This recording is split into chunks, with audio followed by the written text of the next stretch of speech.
नमस्कार, मैं अनीता वर्मा। आज हम करेंगे class 8 math chapter cubes and cube roots exercise 6.1 का क्वेश्चन नंबर 3। इसमें टोटल 5 पार्ट है जिसको हम इस वीडियो में सॉल्व करेंगे। Find the smallest number, find करना है by which each of the following numbers must be divided to obtain a perfect cube, जिसको डिवाइड करने पर एक परफेक्ट क्यूब मिले। तो पहले करेंगे 81 वाला सॉल्व। 81 का हम पहले फैक्टर निकालेंगे। इसका फैक्टर जब निकालेंगे 3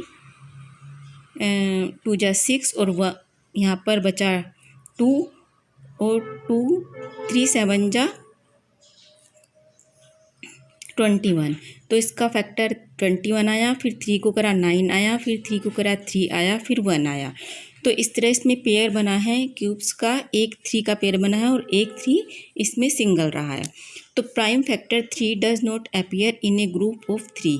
जो प्राइम फैक्टर है इसमें नहीं, इसका एक ग्रुप नहीं बना है। Therefore 81 is not a perfect cube, इसलिए 81 एक परफेक्ट क्यूब नहीं है। In the factorisation 3 appears only one time, एक इसमें 3 एक बार ही हमें दिखाई दे रहा है। So if we divide 81 by 3 then the prime factorization of the quotient will not contain 3। 81 को अगर हम 3 से डिवाइड करेंगे तो हमें एक परफेक्ट क्यूब मिलेगा। Further the perfect cube in that case is 81 divide 3 27। अगर हम इसको डिवाइड करेंगे तो हमें 27 मिलेगा। जैसे 3 3 जा 9 और 9 3 जा 27। Hence the smallest whole number by which 81 should be divided to make it is perfect cube is 3। अगर हमने इसको जो सिंगल हमारा 3 रह गया था इससे हमने डिवाइड किया 81 को, तो हमें इसका एक परफेक्ट क्यूब यहाँ पर मिल गया। अब इसका सेकंड पार्ट सोल्व करेंगे। सेकंड पार्ट में है 1 to 8। 1 to 8 का पहले फैक्टर निकालेंगे। फैक्टर निकाला हमने 2 से, तो यहाँ पर ये पेयर बना, एक 2 का पेयर, फिर 2 का पेयर, एक 2 सिंगल यहाँ पर रह गया। The prime factor 2 does not appear in a group of 3, जो 3 के ग्रुप में हमें नहीं नज़र आ रहा है। Therefore 1 to 8 is not a perfect cube, इसलिए जो 1 to 8 है वह परफेक्ट क्यूब नहीं है। In the factorisation 2 appear only one time, यह केवल एक बार हमें दिखाई दे रहा है।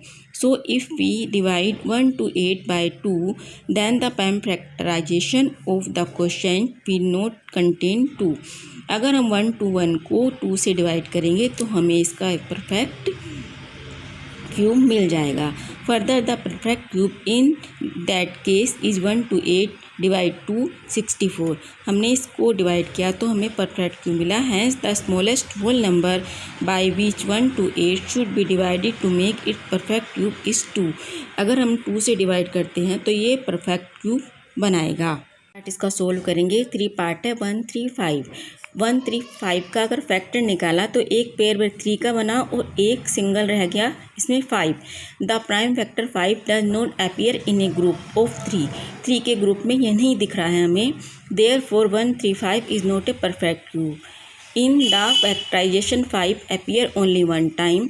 So if we divide 135 by 5 then the prime factorization of the quotient will not contain 5। अगर हम 135 को 5 से डिवाइड करते हैं तब हमें यहाँ पर परफेक्ट क्यूब मिलेगा। Further the perfect cube in that case 135 divide 5 to 7। Hence the smallest whole number by which 135 should be divided to make it perfect cube is 5। तब इसका एक परफेक्ट क्यूब यहाँ पर बना 5 से डिवाइड करने पर। अब इसका नेक्स्ट क्वेश्चन देखते हैं। 4th number 192। 192 का प्राइम फैक्टर निकाला तो एक पेयर बना, दो पेयर बने 2 2 के और एक 3 सिंगल रह गया। तो द सेम ऐसा ही होगा जैसे हमने अभी तक किया है। The prime factor 3 does not appear in a group of 3, के ग्रुप में नहीं है 3। Therefore 192 is not a perfect cube, इसलिए 192 परफेक्ट क्यूब नहीं है। In the factorisation 3 appears only one time. So if we divide 192 by 3 then the prime factorization of the quotient will not contain 3। यदि हम इसको 192 को 3 से डिवाइड करते हैं, यानी कि जो सिंगल रह जाता है उससे डिवाइड करेंगे तो इसका आंसर आ जाएगा। ये दोनों पेयर बन गए और आगे 192 को 3 से डिवाइड किया तो 64। Hence the smallest whole number by which 192 should be divided to make it perfect cube is 3। इसका परफेक्ट क्यूब आया 3, यानी कि इसका नेक्स्ट क्वेश्चन करते हैं। 704 का हमने फैक्टर निकाला, यहाँ पर नहीं दिखाया गया, आप निकाल लेना। इसको फैक्टर निकालने से इसमें 2 पेयर बने और 11 सिंगल रहा। The prime factor 11 does not appear in a group में नहीं है 3 के, therefore 704 is not perfect cube, इसलिए 704 परफेक्ट क्यूब नहीं है। In the factorisation 11 appear only one time. So if we divide 704 by 11, then the prime factorization of the question will not contain 11. 704 को 11 से divide करेंगे तो हमारा ये परफेक्ट क्यूब आ जाएगा। Further the perfect cube in that case is 704 divide 11 is equal to 64. Hence the smallest whole number by which 704 should be divided to make it perfect cube is 11. इसका perfect cube जो है 11 है। Class 8 math exercise 6.1 का question number 3। अगर आपको ये video पसंद आई तो प्लीज़ वीडियो को लाइक शेयर कीजिए। आप चैनल पर नए हैं तो चैनल को सब्सक्राइब कीजिए। Thanks for watching.